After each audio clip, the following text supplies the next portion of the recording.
हाँ, सो देखो बच्चों, इस क्लास में बेसिकली हम कुछ प्रॉब्लम सॉल्व करेंगे रिलेटेड टू डिस्काउंट्स, जो भी अब तक हमने पढ़ा था। सो बेसिकली यहाँ पे डिस्काउंट्स होंगे, डिस्काउंट्स,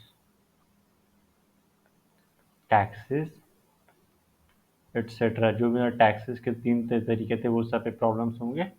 सो तो देखो बेसिकली यहाँ पे क्वेश्चन नंबर 1 हमें क्या बोल रहा है कि ड्यूरिंग अ सेल, सेल में तुम लोगों को पता है सेल में क्या होता है, लाइक एक ओरिजिनल जो प्राइस, मार्क्ड प्राइस जिसे हम बोलते हैं एमपी, मार्क्ड प्राइस पर बेसिकली कुछ कम कर दिया जाता है, कुछ डिस्काउंट दे दिया जाता है, 10%, 20%। तो उतना है। तो और जैसा कि अभी देख रहे हो अमेजोन का भी ग्रेट इंडियन फेस्टिवल सेल चल रहा है, तो किस सेल मतलब क्या है, जिसमें डिस्काउंट मिलते हैं। तो यहाँ क्या है, ड्यूरिंग अ सेल एक दुकान है जिसने बोला कि भाई मेरे पास जितने भी प्रोडक्ट है उस पर मैं 10% का ऑफ दूंगा, जितने भी मेरे पास प्रोडक्ट है सब पर प्रोडक्ट पर 10% का ऑफ। तो अब क्या है कि कस्टमर है जिसने खरीदा, he what would a customer have to pay for a pair of jeans marked at 1450 and two shirts marked at 850 each। तो बेसिकली यहाँ बोला जा रहा है कि जो कस्टमर है, जो यहाँ पे कस्टमर है हमारा, उसने दो जीन्स लिए और दो शर्ट्स लिए, ईच 1450 और यहाँ पे ईच 850 का। तो फिर तो देखो अब यहाँ पे इसने क्या दो जीन्स लिए हैं, यानी कि और ये हर एक की कीमत 1450 है, और दो शर्ट लिए हर एक की कीमत 850 है। और बोला है कि जी ये सारे सामान पर मिला है इनको 10% ऑफ, 10% ऑफ इन दोनों सामान पर इनको 10% ऑफ मिला है। अब बताएं कि ये कस्टमर को टोटल कितना पे करना होगा। देखो आसान है, अगर 1450 यहाँ पर ओरिजिनल प्राइस है, एक मिनट मैं इसको जरा ऊपर कर दूँ। जब 1450 यहाँ पर ओरिजिनल प्राइस है, जब 1450 यहाँ पे ओरिजिनल प्राइस है, तो क्या 1450 का पर 10% उस पर छूट लगेगा, तो 10% माइनस हो जाएगा, है ना। इसे तो मैंने माइनस का साइन यहाँ लगाया है, और यहाँ पर जो भी आएगा हमारा वो फाइनल अमाउंट उसको पे करना होगा। चलो देखते हैं कितना आएगा। ये आएगा हमारा 1450 माइनस 145, ये हमारे पास आएगा 1305 रुपये। अब 1305 एक कपड़े पर, समझ गए, एक कपड़े पर। सेम इन द वे हम शर्ट के लिए कैलकुलेट करेंगे। शर्ट के लिए कितना होगा, 850 माइनस 850 का 10%, तो ये इस तरह से कट गया हमारा। ये हमारे पास कितना आ गया, 850 माइनस 85, ये हो गया 5, इधर हो गया 4, एक मिनट, हाँ इधर हो गया हमारा 4 यानी कि 14।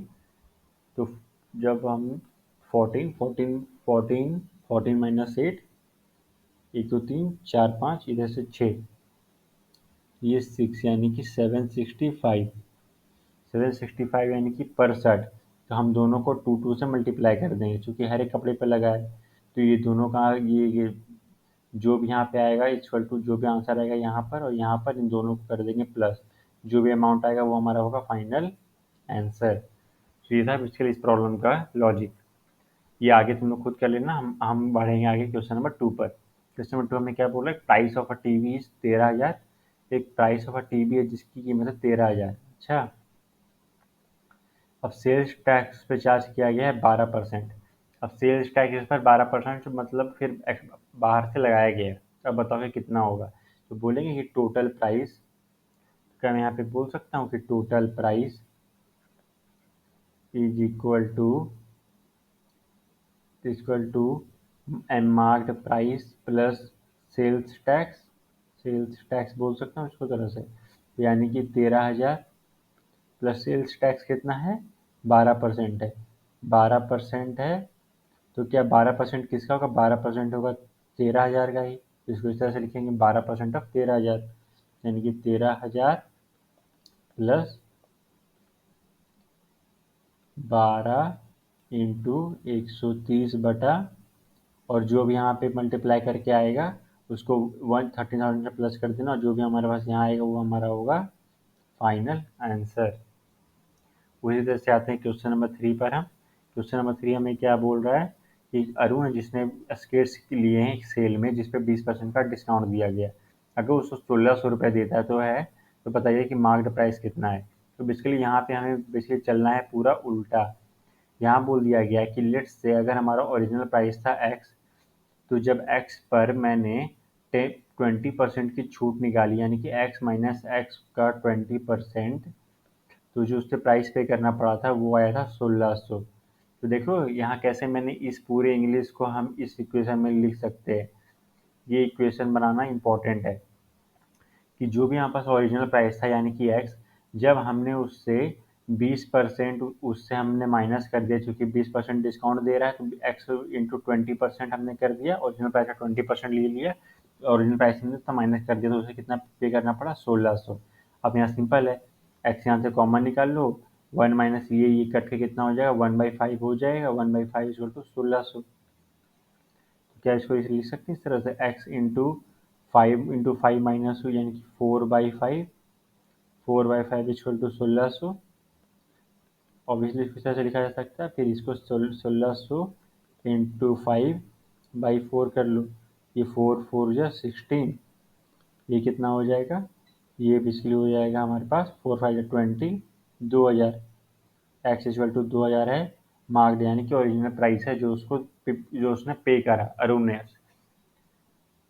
यानी कि सॉरी उसने पे 1600 करा, पर उसको उसकी मार्क्ड प्राइस थी, ये है स्किट्स की मार्क्ड प्राइस।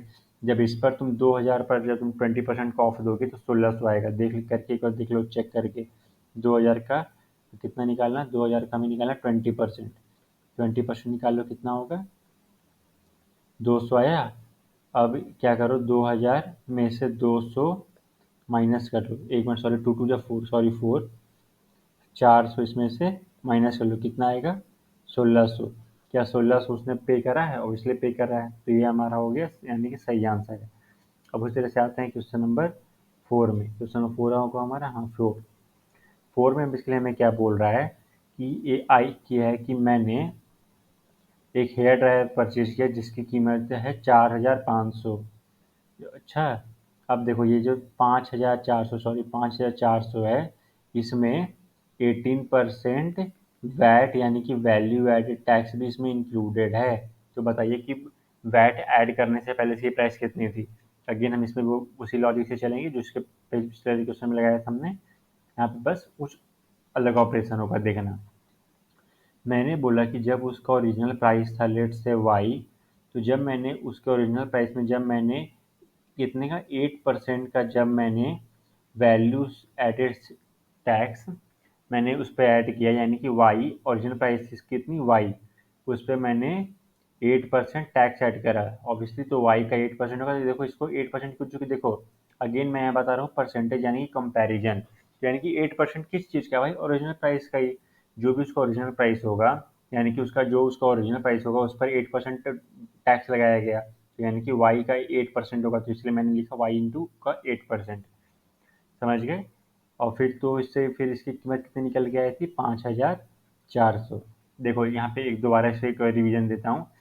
मैंने बोला कि यहाँ पे ये लेट्स से लाइक मेरे पास यहाँ पे ना कुछ कोई नंबर है, लेट्स से 70 है, मैंने बोला 70 मेरे पास एक नंबर है, इसका आप 30% निकाल के दिखाइए। तो क्या मैं इसको इस तरह से लिखता था 70 सॉरी, अगर मैं बोलता था 30% ऑफ 70, तो क्या हम इसको इस तरह से लिखते थे 30/100 इंटू 70। इस तरह से हम इसको लिखते थे, 7 3 या 210/10 यानी कि 21। इस तरह से इस तरह से हम इसको लिखते थे 21 30% ऑफ 70 कितना होगा 30/100 इंटू, देखो 30% को क्या लिखेंगे 30/100 और ऑफ को क्या लिखेंगे इंटू 30/100 इंटू 70 यानी कि 21, यानी कि 21 जो है वो 70 का 30% है। इस तरह से तो वही सेम लॉजिक से हम यहाँ भी चल रहे हैं। बोला गया कि ओरिजिनल प्राइस लेट से हमारे पास वाई था, तो जब मैंने वाई तो जो टैक्स लगाया गया वो 8% था, तो 8% किसका था ओरिजिनल प्राइस का, तो y plus 8% of original price, तो हमें कितना मिला 5400। अब देखो यहाँ पे प्लस हुआ, इससे पहले वाले क्वेश्चन में हमने माइनस करा था, क्यों, क्योंकि वहाँ पे सेल्स टैक्स उसमें बाद में लगाया गया था, यहाँ पे देखो हमने माइनस करा है। Here we have gone to the minus sign, जैसे तुम लोग यहाँ पे देख सकते हो हमने यहाँ माइनस करा है, पर इस वाले में हम प्लस करेंगे, क्यों, क्योंकि यहाँ पे वैल्यू एडेड टैक्स ऑलरेडी जोड़ के हमें मिल रहा है, यहाँ पे हमें ऑलरेडी जुड़ा हुआ है। तो एक मिनट, हाँ इसको फिर हम लिखे तो इसको हम क्या अगेन इसको भी हम कॉमन ले सकते हैं 1+8/100। क्या मैं इसको इस तरह से लिख सकता हूँ 5400। और इसी तरह से लिखा जा सकता है। क्या मैं लिख सकता हूँ 5400 इंटू 100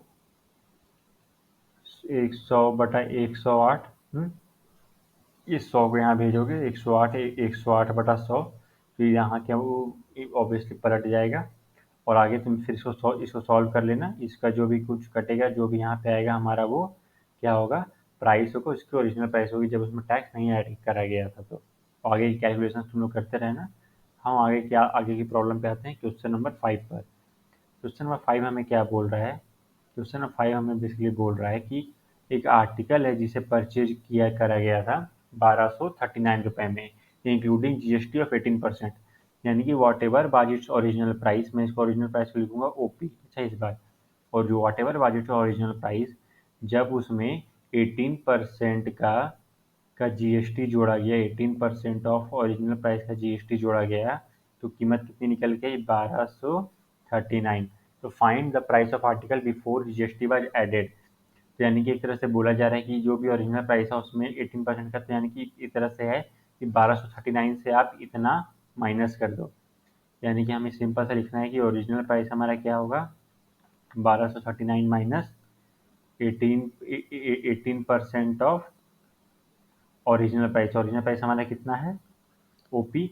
ओपी तो इसलिए तो हमने बस यहाँ क्या करा था। तो हमने क्या रखा कि भाई ओरिजिनल प्राइस जो भी है उसको कॉमन निकाल लो 1+18/100 इक्वल टू 1239। अब इसको हम यहाँ भेज देते हैं और कर लेते थे ओपी इक्वल टू कितना होगा 1239 इंटू 100/118। अब जो भी यहाँ पे कटेगा वो कटेगा और जो भी यहाँ पे आंसर आएगा वो हमारा होगा ओरिजिनल प्राइस। तो इस तरह से बेसिकली तुम्हें कुछ प्रॉब्लम सॉल्व करने हैं अगर सेल्स और डिस्काउंट से रिलेटेड कुछ प्रॉब्लम आ गए तो बेसिकली देखो तुम समझ रहे हो कि यहाँ पे करना क्या है कि जो इंग्लिश लिखी हुई है उसको भी मैथमेटिकल स्टेटमेंट में बदलना है। इस तरह से हम यहाँ करते गए थे जैसे देखो जैसे तुम इंग्लिश पढ़ो वैसे वैसे उसकी इंग्लिश लिखते जाओ बस। और जो भी पूछा जाए उसको हमेशा एक वेरिएबल मानो जिस तरह से हमने अलजेब्रा में भी पढ़ा था। समझे। तो अलजेब्रा के भी बेसिकली अगर तुम्हें नहीं पता तो अलजेब्रा के भी मैं यहाँ पे वीडियोज के लिंक नीचे दे दूंगा यहाँ पे डिस्क्रिप्शन बॉक्स और आई बटन में तुम्हारे सारा वहाँ जाके देख सकते हो। सो बेसिकली इस क्लास में इतना ही बच्चों हम मिलेंगे अगली क्लास में। Thank you.